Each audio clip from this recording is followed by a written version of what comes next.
Olá, pessoal! Estamos mais uma vez aqui com mais uma aula de teoria. Hoje nós vamos falar sobre a história da educação de surdos no Brasil.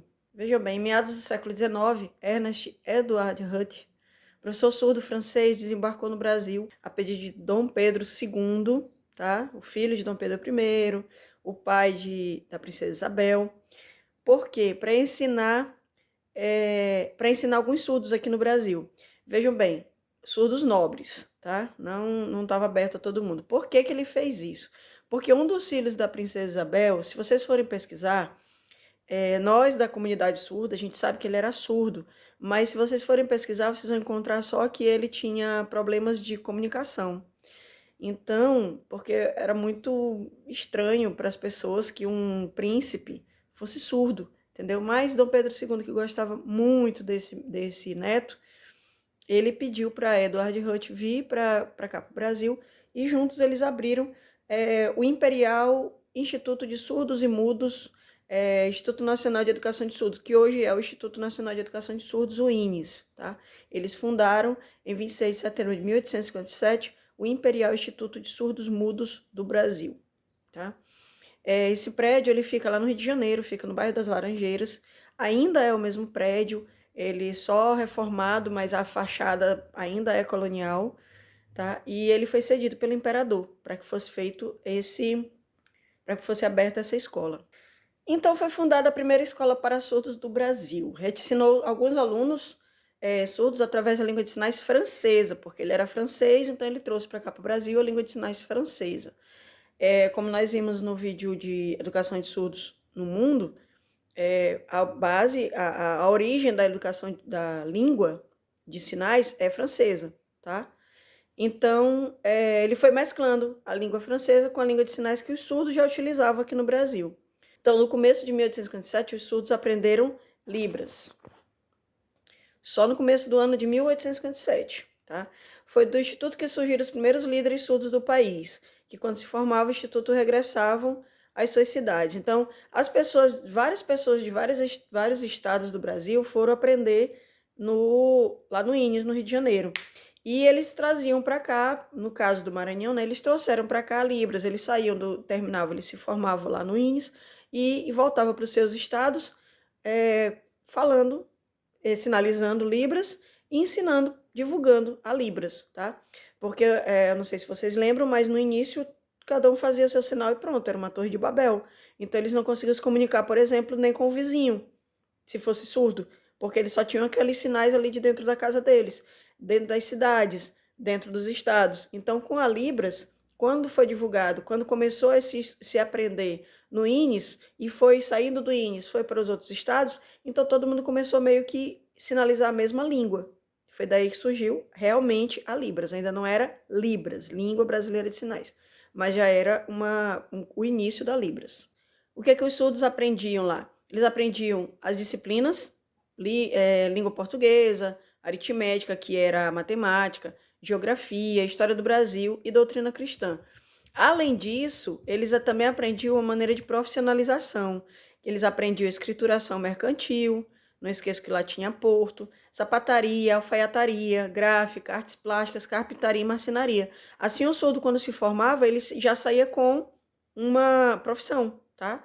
Para ele ser realmente independente. Eles já tinham essa ideia desde aquela época da independência, tá? E com relação à surdez, eles aprendiam a língua de sinais e a leitura labial.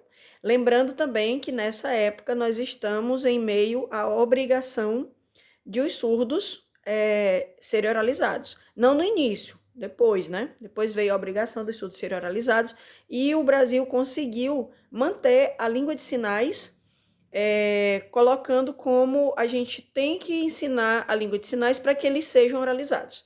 Então, foi essa maneira que aqui no Brasil foi resolvido como é que seria. Não foi abolida a língua de sinais, era mais maquiada, tá? Porque como era proibido a língua de sinais, era obrigado a fazer leitura labial, a ensinar aos surdos serem oralizados. Então, essa foi a maneira que o Brasil achou para não abolir a língua de sinais. Precisamos da língua de sinais para que eles sejam oralizados, e assim foi feito. Adivinha? Todos os surdos da América Latina toda vinham estudar no INES, tá? Então, no começo era só para homens, ok. O que aconteceu? Os pais vinham, no começo eles vinham, pegavam os filhos, como era, o INES funcionava como um internato. Então, as crianças saíam somente no meio do ano, férias de julho, no final do ano, férias de fim de ano. E voltavam no começo do ano seguinte. Isso no começo, né? Porque aos poucos os pais começaram a abandonar as crianças lá no INES. Deixavam lá e não iam buscar no meio do ano, não iam buscar no final do ano, e começou a ser um problema, porque não era mais, né, meio que parou de ser uma escola e virou uma pensão, um internato eterno, então estava errado, né? Então, assim, o INES abriu para as meninas também de forma não interna, tá? Então, já podiam ir para casa, não precisava mais ficar interno na escola e tudo mais. Quando entrou o público feminino, em 1931, ele entrou como externato. Então, para as meninas, todas aquelas disciplinas eram dadas mesmas aulas, só modificava a questão da profissionalização, que para elas era ensinada a oficina de costura e bordado. Então, o que acontecia com o INES? O que acontecia lá no INES? O INES era a única escola para surdos, notem que ainda era chamada de surdos mudos na época, né? Era a única escola para surdos que tinha em toda a América Latina. Então, nós temos também o Instituto Santa Terezinha, que foi fundado em 1929 em Campinas e transferido em 1933 para São Paulo, que até 1970 funcionava como internato para meninas surdas. Na verdade, o Instituto Santa Terezinha era em São Paulo, o que o INES era no Rio de Janeiro. Tá? Depois dessa data que ela passou a aceitar os meninos. Então, foi do Instituto que surgiram os primeiros líderes surdos. Eles aprendiam, eles se formavam no INES e voltavam para os seus estados e divulgavam Libras e se tornavam os líderes da comunidade surda. Outra história que foi importante na história dos surdos foi o Instituto Santa Terezinha, como eu falei anteriormente. O Instituto Santa Terezinha, que foi fundado em 1929 em Campinas e depois transferido para São Paulo. No Instituto Santa Terezinha, eles também utilizavam a língua de sinais francesa. Por quê? No Instituto Santa Terezinha, ele era coordenado por freiras francesas católicas. Então, a grande maioria das meninas do Santa Terezinha, as meninas surdas, acabavam também se tornando freiras. Pelo exemplo, né? Elas tinham exemplo como exemplo ali, elas tinham mulheres freiras. Então, geralmente, a gente vai mais pelo exemplo. Então, a grande maioria se tornou freira.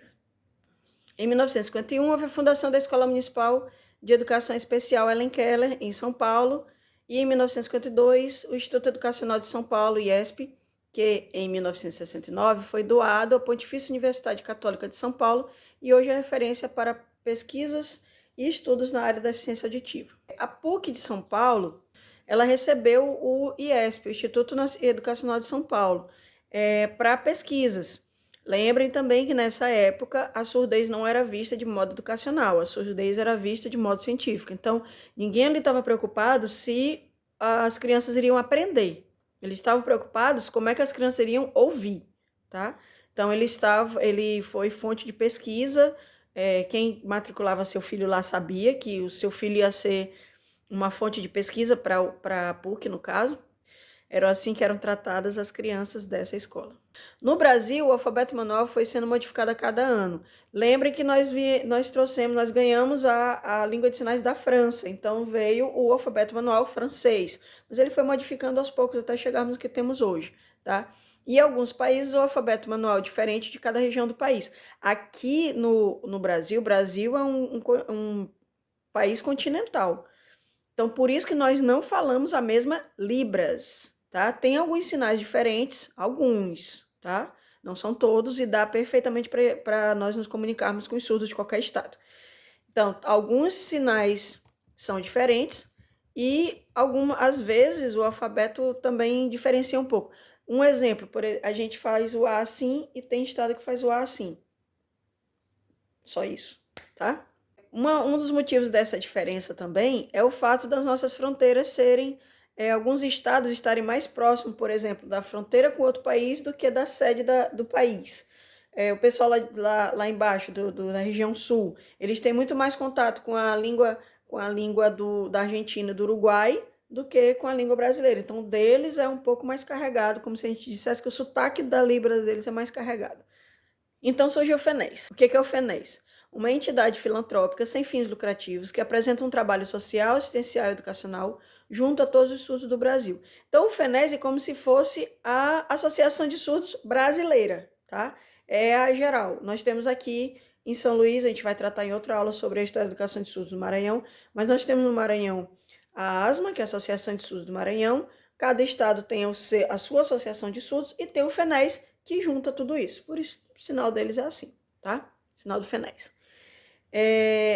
O FENES também ele é responsável por unificar libras. Então, por exemplo, eu sou surda, eu vou inventar um sinal para coisa tal. Eu mando para o FENES. Se esse sinal já não existir, eles vão procurar a origem desse sinal e aí sim eles vão aceitar ou não. Se ele já existir, eles só avisam. Não, já existe esse sinal. Não pode você ficar inventando sinal, tá? Porque senão volta a ser a Torre de Babel de antigamente, né? Cada um inventa seu sinal e fica por isso mesmo. A entidade possui como objetivo a defesa e luta pelos direitos culturais, sociais e linguísticos da comunidade surda. Ela iniciou exatamente da união das várias entidades que trabalhavam com surdos. Mas somente em 16 de maio de 1987 foi que passou a ser chamada mesmo de FENES. Hoje ela possui escritórios e filiais em todo o território nacional. Na verdade, qualquer associação de surdos é um pedacinho do FENES, tá? Então, o FENES está em todo o território nacional. Dica da aula de teoria. A dica dessa vez é do filme Black, tá? É um filme baseado na vida de Helen Keller. Nós já estudamos sobre Helen Keller, nós conhecemos sobre Helen Keller. É a menininha que ficou surda e cega com 3 anos, aproximadamente 3 anos. E aí os indianos fizeram uma versão da vida dela que se chama Black, tá? Então tá aí a dica para vocês do filme. Assistam, o filme é muito bom. Tá? Para vocês verem também como é que os professores tratavam as crianças daquela época. Elas não iam para a escola, elas tinham que ser educadas em casa, na época pelo menos do Black, né?